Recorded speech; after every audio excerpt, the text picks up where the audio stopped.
Hello అండి. ముందుగా మీకు మీ కుటుంబ సభ్యులందరికీ శ్రీరామనవమి శుభాకాంక్షలండి. నేను ఉగాది అయితే అమ్మ వాళ్ళ ఇంటి దగ్గర జరుపుకున్నా. శ్రీరామనవమికి అయితే అత్త వాళ్ళ ఇంటికి వచ్చేసానండి.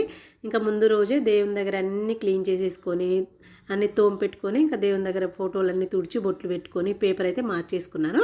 ఇంకా నైట్ కూడా డిన్నర్ అయిపోయిన తర్వాత గ్యాస్ బండ్ అంతా కడుక్కొని తుడుచుకొని పెట్టేసుకున్నాను. ఇంకా మళ్ళీ రోజు మార్నింగ్ బయట ఊడ్చేసుకొని తుడుచుకొని చక్కగా ముగ్గు పెట్టేసుకొని మా అత్తయ్య అయితే ముగ్గు పెట్టేస్తుంది. ముగ్గు పెట్టేసి గడపంతా పూజించేసుకొని గుమ్మానికి అయితే పూలు కట్టుకున్నాము. కంపల్సరీ మా వారైతే ప్రతి పండగకి కంపల్సరీ బంతి పూలు కట్టాల్సిందే అండి. ఈ పండగ కట్టలేదు అంటే ఆయనకి ఏదో లోటుగా ఉంటుందన్నమాట. గుమ్మానికి పూలన్నీ కట్టేసేసుకొని ఇంకా ఆ తర్వాత వంట చేశాను. ఇంకా ఈరోజు అయితే మనకు ప్రత్యేకమైన ప్రసాదాలు ఏమి ఉండవండి.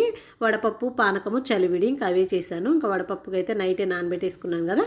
ఇంకా టిఫిన్కి అయితే వడలు చేశాను. ఇంకా వడపప్పు, పానకము, ఇంకా మినప వడలు వేశాను. దాంతోపాటు చలిమిడి చేసేసి ఇంకా దేవునికి అయితే పెట్టుకున్నాను. ఇంకా ఈ సీతారాముల అష్టోత్తర నామాలు, ఆంజనేయ స్వామి అష్టోత్తర నామాలు అన్నీ చదువుకొని పూజ అయితే కంప్లీట్ చేసేసుకున్నాను. ఇంకా ఆ తర్వాత గుడికి అయితే వెళ్ళలేదు ఈరోజు. ఇంకా కాలనీలో సీతారాముల కళ్యాణం ఉంటుంది కదా, అక్కడికి వెళ్ళాము. మా కాలనీలో అయితే చాలా బాగా చేస్తారండి.